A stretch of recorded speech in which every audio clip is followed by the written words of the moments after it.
A lot of ways to look at an event. Events are from everything.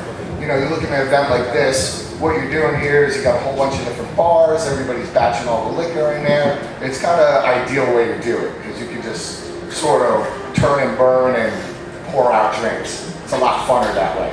But sometimes, you know, we've started doing, you know, as we learned this fresh juice stuff, we kept doing it, you know, first in small bars, then bigger bars, then bigger and bigger bars, then concert venues, then music festivals, you know, where you might have, you know, 45 to 55,000 people come through a day. Obviously, they're drinking other things too, but, you know, we're still going through a lot of cocktails. So this is from a spreadsheet I made for a company that threw parties. You know, I didn't even throw half their parties. I just showed them how to throw parties. And you can essentially just punch in sort of all these different steps to executing an event, you know. You know, because all these different factors sort of affect what you're going to do. You know, because you don't want to buy too much booze and then have, you know, 20 cases of booze left over that, you know, you've already paid for. So you want to sort of guess as accurately as possible, like how many drinks people are going to drink. So I'll go through it and I'll go, you know, start with the number of people, start with the hours, start with how many different bars are there. Are there also wine and beer bars? Are there, you know, coffee bars? Are there other bars? Are you all the bars? Is there, you know, what kind of clientele are going to be there? Are they heavy drinkers, or are they sort of just, you know, coming in to taste a few things and then drink a glass of wine? But like there's a lot of stuff. And then your venue is always different. You know, knowing your venue is super, super important, what they're actually capable of doing. You know, I like to lay down a whole floor plan, make a model out of it, you know, put every bar where it's going to go, figure out all the storage, you know, because I want to be able to get there. A lot of times we're flying into a city for this, so I want to be able to land, execute, get it done, you know, start the party. But like, and you know, I'll have a sort of timeline, you know, and I'll go through this, and it'll tell me, all right, how many days do I have left? You know, what should I have done by now? Like, hey, did I confirm this? Did I order that? You know, it's sort of a reminder. You know, it should be like an app, but I don't know how many people are throwing parties in that scale to sell an app for. You know, it's tough, you know, to guess how much somebody can drink, especially when you don't know who they are. So I have I had this set up sort of drop down, so I had like 3 tiers of drinkers. You know, if it was like a late night Jägermeister party, I would click heavy drinkers. You know, if it was, you know, just a daytime thing at brunch time, you know, maybe low to medium. But then you know, you got to take into hand everything else. I also scheduled this so that like every task, every job you were doing, all the different prep work had a time definition. So like I would just punch in my numbers and it'd be like, okay, you have about 4.5 hours of prep time you need to do to get this done. You know, these are all the different factors you got to take into hand when you're throwing these large scale events. You know, we have parties we prep for 8 days for. You know, there's a lot. You know, on a big scale, that mise en place is so important. You can't just like, oh, let's just throw together 20,000 drinks. You know, you kind of got to plan these things. Yeah, I have a whole list of venue questions, like what you should ask the PR person and everybody else. Like, hey, do you guys have this? Do you guys have ice? Do you guys have staff? What kind of staff do you have? These are all, you know, it's super important to have that communication with the venue, I think, to sort of know exactly what to expect. What kind of equipment do they have? Do they have the glassware in-house? Are we renting glassware? What I like about this thing, it also divides up all the budgets for me, which is kind of dope, but that's another conversation. Because then it comes down to your load list. You know, I want to be able to punch these in, you know, drop down for my cocktails, and it automatically populates a whole load list for me. So I take one sheet, I'm like, all right, you're going to get the fruit, you're going to get the dry goods, email this over to them. You know, I can literally do this from my cell phone. But, you know, we do enough of these events where it's sort of got to be faster, you know. We want to be able to execute more with less people. So it's all about using different tools and technology to sort of organize your thoughts and organize all the people that are helping you out. Yeah, I'll have everything from juice needs, it just does lots of math for me, but these are all things that you have to, take in a hand, especially for all the different house syrups we're doing. You really want to know, well, how many mint leaves are in a kilo of mint, or how many lime wedges am I going to get out of a whole case of limes? Like all of that little annoying data that's really important, because you want to be accurate too. I don't want to throw away a pallet of fruit. It's wasteful. Because events are wasteful to begin with. So the more accurate you are, essentially the more green you are, and that's you want to reduce waste everywhere you can. Yeah, I'll break even syrup recipes. This is an old version. I do the syrup by grams now, like sugar by grams. But I'll have sort of the exact amount of what I need. Like say I need 300 gallons of simple syrup. I can tell you how many grams of sugar that is. We'll break that down into the 50-pound bags and pick all that stuff when we need to, and that automatically populates to a little list, and it's just faster execution. Okay, batching. So, we bounce back and forth between ounces and milliliters. I'll do metric with weight. I do ounces with my batch cocktails because the way we execute and the way we've sort of gotten used to doing it with our team, with Jock and with the productions, is that we're doing it sort of by the bucket. So if and I'll do a 100 cocktail recipe for a bucket. We'll set up a table down a tent like this, right down the middle. We'll set up 50 buckets, make 50 batches of this cocktail, put them all down. I'll tell you what happens to them next, and then we'll just run it back, and we'll just keep going until 5,000, 10,000, 13,000. Usually, we're doing lots of different recipes. Usually we're not doing more than 15,000 of one single recipe. But what's cool about the ounces and what's cool about batching is that you can do a decimal recipe. Like you're not going to be able to, measure 0.27 ounce or whatever, measure like 19 mil. It's kind of you're not going to do that behind your bar. You're going to go with measurements that work for your jiggers and sort of what's easier to execute with the tools you have. When I'm dealing with buckets, I'm dealing with measuring cups and ounces, so I can have like 0.98 ounce in that recipe, which is the advantage for batching.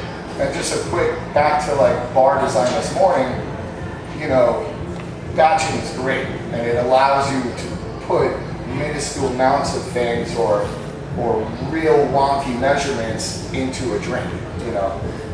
I hate when I walk into a bar and somebody's pouring liquor in a bar spoon to put in your drink, and they miss a bar spoon half the time, or every bar spoon's a different size. I always thought that was silly. So batching allows you that advantage of the decimal recipe, and then you get consistency, and it's a shortcut for everything. Okay, so we do one really large festival called Life is Beautiful in Las Vegas, where they take about 7 blocks by 7 blocks in downtown Vegas from the highway down to, this is actually only half the map, couldn't fit it in there, but it's about 50 blocks, if you're going 7 by 7. So all those little spots are different bars, so basically, we're driving around with golf carts, setting up all these different bars and putting together all these different tools we have to make all these drinks. But, this is that same idea of the floor plan to sort of organize it. Then what we'll do is even take it a little bit farther, is sort of build out a batch town. So this is, this is everything I'm gonna have. This is my 7 pallets of milk crates. This is all my different equipment, pallets of liquor, pallets of fruit. And what we're doing is sort of building an area like either in a parking lot, under a highway, wherever it might be, usually in a large tent. And this way we know where everything's gonna go, because you're managing, 10 pallets of booze, 8 pallets of equipment, milk crates. I'll explain milk crates why. So it's a lot of stuff. You know, it's a production. Here's a closer up. This is 2019, I think. So this is the sort of little Batchtown, USA, the little neighborhood we sort of built out. And you know, we have multiple refrigerated trucks. We actually ended up squeezing a third refrigerated truck in there. And this is obviously to a much larger scale than what you're going to do at a normal party or a festival like this. But everything from electric to lights to, you know, because we're going from, what, like 7 a.m. to 1 a.m. shot was? Yeah, that's a long, you know, for about 10 days straight. And, you know, we're just building out all these different, you know, we're going through about 300 5-gallon buckets of, you know, jugs of water, which I guess is, you know, what, 15 liters? 5 gallons? All right. And then just organizing. This is from years ago. This was, you know, this is a little crazy looking. But, you know, we're just going through each cocktail and all the different batches, you know, keeping a running inventory of things coming in, being batched, going out, getting bottled, because we're distributing, you know, about 68,000 cocktails to about 125 different bars. So we're also like plopping down refrigerators like 6 blocks that way, 6 blocks that way. So we have these sort of hubs, because usually a concessionaire is going to do the divvying up for us while we're like going batch crazy and juicing and stuff.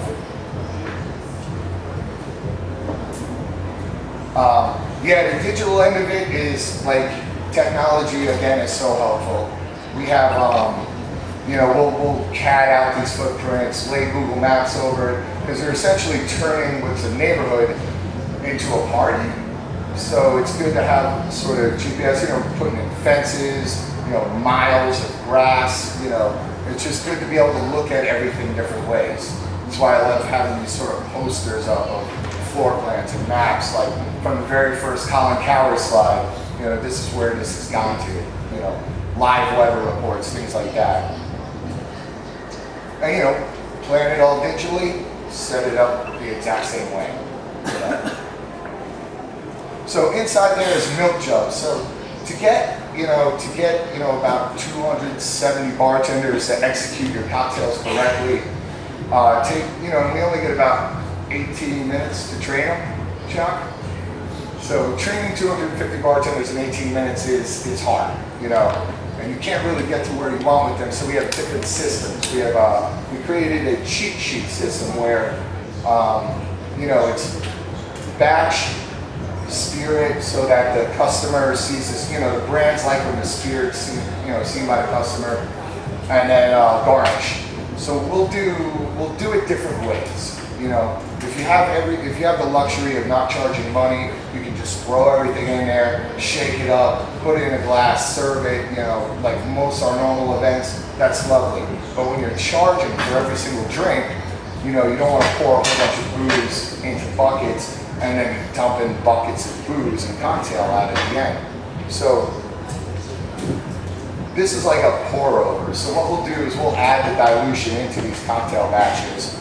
And this way the bartender is just grabbing the batch, the booze into sort of custom measuring cup I get, and they're just hitting lines and then going over fresh ice. So you already have your dilution. We're not even actually having them shake these. We'll also, you know, we'll do this several different ways. We'll also do corny kegs for like the peak hours, you know, that's 7 to 9, when they have, you know, 100 people trying to get a drink from them in front of them, so they can just, you know, start kegging stuff out, and those will have liquor. But we'll only do that for the peak hours, this way we're not dumping those at the end also, releasing the booze. You know, corny kegs is interesting. You know, a lot of places do a lot of batch stuff in corny kegs. There's a lot of festivals around the world doing corny kegs. And, you know, kegs are cool, but again, you lose a little bit of a feeling. Like, even though these guys were just pouring into some cups and pouring over ice, like we did an experiment. We had one booth with the kegs and one without. Just people seeing a bartender, they assumed it was a better drink. And because it took like a second longer, there'd be a little bit of a line. People see a line, they think it tastes better. So it's almost a combination of these things. Then we would have a keg bar next to it where they just go, this is done, you know, and everybody saw no line, thought it must not taste good, you know. But we would actually put fake people online, you know, like employees, like, hey, just stand on line. So then the line would gather up and then we get them off the line so we could sell more drinks off that booth. It's silly, but it's, you know, perception. You know, we garnish cocktails, send them on a tray through the dining room. It's all that, it's very visual, you know.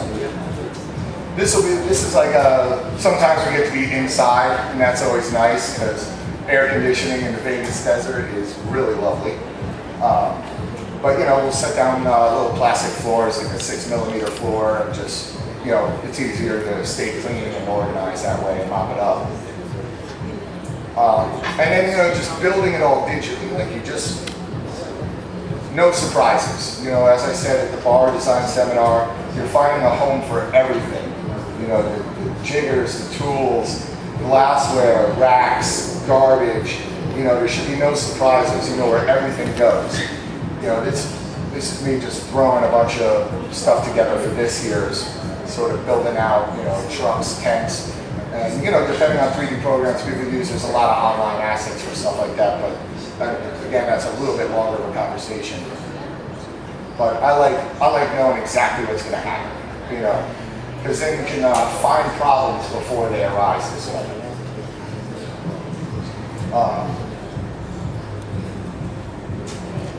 Yeah, so, you know, oh yeah, so here's what we built out. You know, this way we can sort of have a tour and a visual.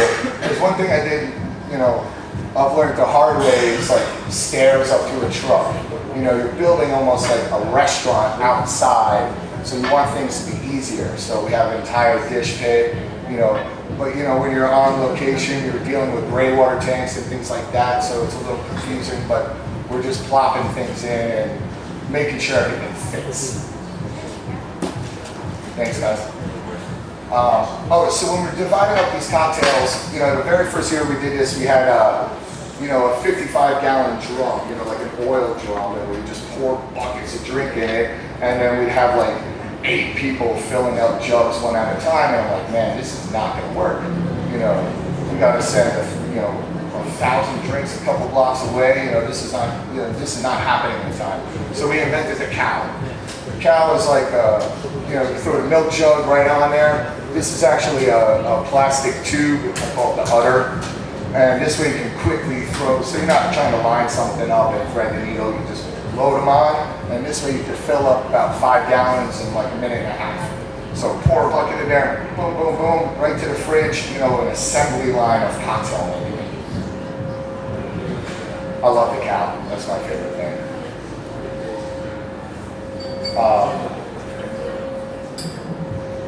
But you know, this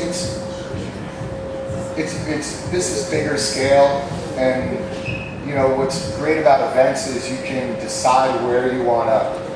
Do you want to just hit play on that? Here. Yeah, that one. Oh yeah, this one. You know, we've gotten, so with fresh juice we've gotten too big, so we have to do some cold press and cut stuff. This year I was cutting fresh juice with cold press at about, you know, 65 to 75 to 25 to 35 fresh, and we hit a wall. You know, we can't make that much juice. You know, we were starting off the day by squeezing 100 gallons a day, and it became insane. You know, trucks just pulling up with pallets of fruit. You know, luckily we were able to give all the husks to like some pig farm or something. But you know, it's a lot of stuff. It's a lot of product, a lot of fruit. You know, sometimes you don't even have that much fruit available in certain cities. But you know, decide, you know, what kind of event you want to do. Decide whether you want this, you know, where you want to spend your time. You know, spend your time on your prep, or you know, find a fast way to get things batched up and then spend more time on the garnish, since a lot of people are sort of seeing it that way. This way, it's like sort of a lovelier presentation.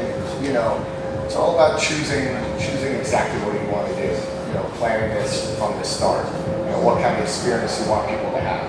You know, what are you trying to gain from this? Are these consumers? Is this to sell a product? Is this to just get it done? But you know, we just try to keep pushing the envelope every single year and pushing what we did behind bars for a long time, which was, you know, put more cocktails in more people's hands.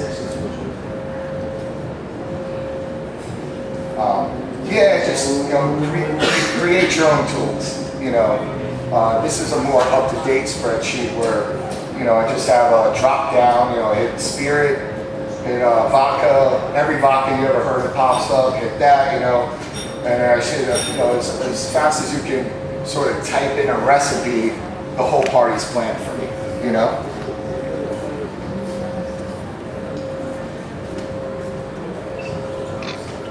Because I like to just be able to do this stuff fast and, you know, spend more time then on solving new problems and figuring out other stuff. You know, this year we were way ahead of last year. We were super organized. So I spent a lot of time on golf carts, you know, fixing frozen machines, you know, but you want to be able to keep pushing it. You know, how do I sell more drinks? And you can't figure out these problems if you're in the back just juicing lemons all day or playing with load lists for years. Sorry, that's all the code. It gets a little, you don't want to see that. It gets, yeah, that's insane. Then different batch recipes. We do, you know, sometimes we do bigger, like 22-gallon batch recipes. But I just have this, so it's like creating like a coloring book for my team. So they could just come in, know exactly what's happening, pick up a sheet, and make the part, you know, start batching that. So I don't have to worry about this. Go to the next problem, the next department. Oh, here are the cheat sheets we do for the bartenders. You know, I'll do something similar for other events too, but you know, I don't even get to meet every single one of them. I may not even know their name, you know. So I just want to have sort of coloring book for this also. You know, come in, fill this up to here, pour it over glass, wine wheel, donezo. And the bartenders love this. You know, they keep coming back every year. We did this party for, I think, 6 or 7 years. And they'll come back each year and be like, yeah, I love this. You know, cheat sheets come. I can make all these drinks so fast. And they're more concerned about making drinks faster so they can make more money. You know, because it's a tip-based system in the U.S. So, you know, whether they make 10 drinks or 10,000 drinks, it all depends on, you know, getting tipped. And if you're getting $1 a drink, you probably want to make 10,000 drinks instead of 10. Yeah, that's the end of this. This is just one of the older batch downs, but it's, you know, you can go as big as you want to go. You know, you got to be careful with your recipes. Dilution is everything when you're batching. Let's touch on that for a second. Like, you want to add a lot of water, a lot more water than you think often. And you got to be familiar with the ingredients. You know, certain ingredients have a sort of multiplying effect. Like citrus will do this also at times. This is why I bring these decimal recipes. I'm bringing it down a little bit because if you just go, okay, times 100, you know, that citrus becomes stronger in a larger vat. The same thing with bitter ingredients. You know, your Aperols, Camparis, and things, they'll have different reactions in larger amounts together. So there's ways to fix that by taste, you know, by adding water, by lowering an ingredient, by raising an ingredient, by throwing your recipe a little off. So even though I do all this planning, we always change every single recipe. Because not all the recipes are created by us. A lot of times it's like a brand and a PR company, and they're like, oh, old fashions are hot. Can we do old fashions? Like, yeah, sure. Yeah. But like, you know, you're always tweaking. You're always adjusting, you're always tasting. But yeah, thanks guys. Anybody have any questions about big old parties? Yeah. Hi, my name is George. I have actually 2 questions. Yes. First of all, I own a bar catering company as well. So my ongoing struggle is with live stock inventory. I mean, how do you keep in track all those batches and stock when you have to serve like 10,000 people? Yeah, I mean, I've been organizing liquor rooms since I was like 12. And, we would, there's like the milk crate system I like because we're able to stack those really high. You know what I mean? And I don't like a milk jug. I don't think it's sexy when somebody pouring a milk jug. It works for this. This is an outdoor festival, 50,000 people. A lot of times we do glass bottles, 750 mil or 500 mil or whatever you want to do. But you got to stay organized. You got to have the space. That's why I build it up in 3D, so I know how much space I have. That's one of these technology advantages. I mean, the actual stock control of what you have in stock in your stock room. And we have a whole poster. We'll have a whole poster of a live inventory. So anytime something goes out, we mark it on the wall like a scoreboard for cocktails. That was my question. Yeah. And my second question, what's your opinion for RTD cocktails for Saturday games? I mean, ready to drink and... soccer games?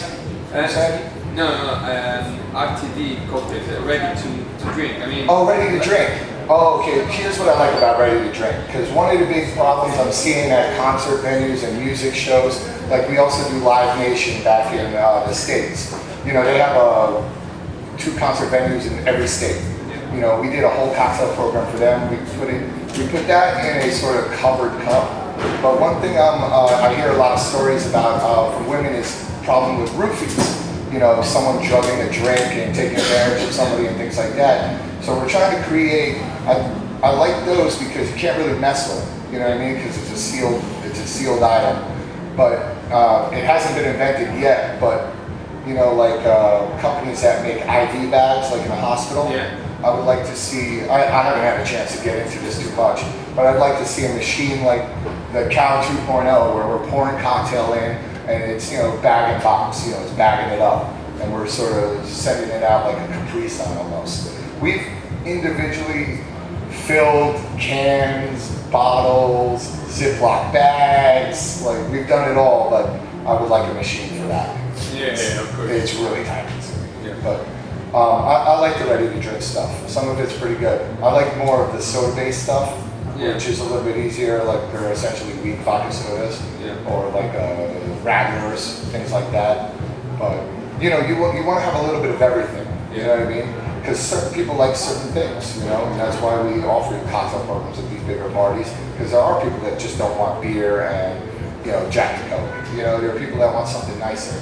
And what I noticed about recipes too on a larger scale is that you want to have them to, you guys know the term crushable? you want people to be able to drink lots of them. Like we worked a lot of cocktail competitions with our company over the last 10 years. Everyone that ever was. And what you see at a cocktail competition is somebody come through, make a really, really rich recipe that tastes really amazing and everything else, but could you drink more than one of them? We're doing this to sell drinks, so I always want something to almost be on the lighter side, almost tone down the citrus, up the water a little bit so that they can have one and enjoy another. Because people also want to go out and keep drinking, And then for the big festivals, I try to stay away from old-fashioned spirited drinks because, that's too much for people and, they'll just keep drinking straight booze, Yeah. But crushability.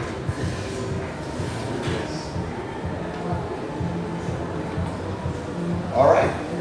Thanks, guys. Anybody else?